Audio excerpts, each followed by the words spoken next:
I just think that it's unacceptable to have the folks who control the pipes get into anything that smacks of controlling the content or favoring their content over other content. Whoa. If you're like me, you've spent the last few months pondering one of life's elusive questions.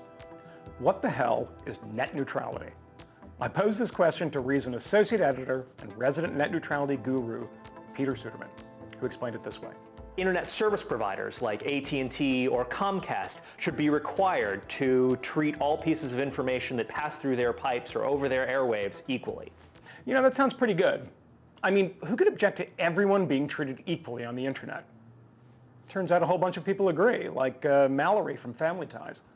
What if there was a show that Time Warner had coming out, that they were going to show online, that was very similar to the show I had online, and our show was very successful. And maybe, and this is just a supposition, maybe they didn't want that to happen. So maybe they turn to me and say, unless you pay us $10,000 a month, we're going to make the connection to your website very slow. And then there's that vegetarian guy who's always getting beaten up by M&M fans. Don't people know that their ability to download information from the internet will be severely compromised if net neutrality is overturned? But when I found out that Al Gore was a supporter of net neutrality, I started getting a little suspicious. Whoa. So, according to Mallory and Moby, the internet could be threatened by ISPs like Comcast and Verizon, who might slow down traffic and may perhaps cut off access to content they disagree with. And sure, it sounds like a terrifying dystopian future. But here's the problem. None of this is actually happening. Net neutrality proponents must rely on hypotheticals, because there simply aren't many examples of supposed neutrality violations.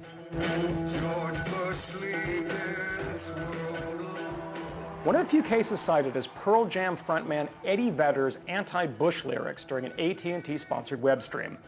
The company cut out the political statements.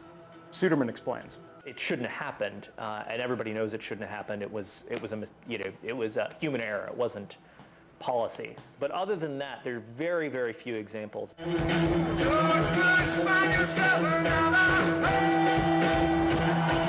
Let's say that net neutrality activists succeed in regulating the internet. Just who would do the regulating? It seems that job would fall to the FCC.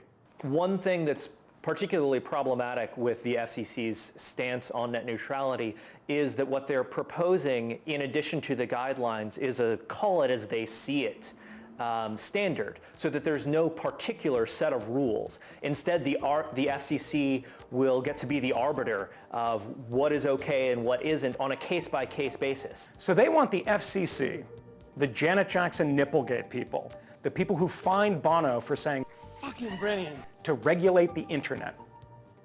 Rather than getting government bureaucracy involved in a problem that doesn't yet exist, Suderman suggests we stick to the market, which has worked exceptionally well so far.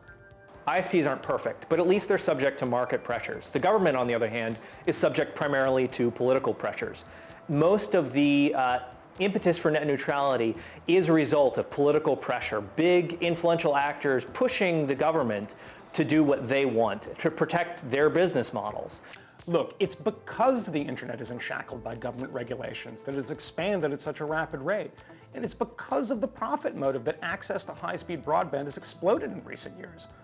Increased regulation, when no one can even point to real-world examples of ISPs infringing on network neutrality, runs the very real risk of stifling innovation and slowing future growth. So let's take a page from Al Gore. Whoa. And slow down and wait until there's a real problem before we start discussing regulation. For Reason TV, I'm Michael Moynihan. Communication, entertainment, time, travel. Communication, entertainment, pure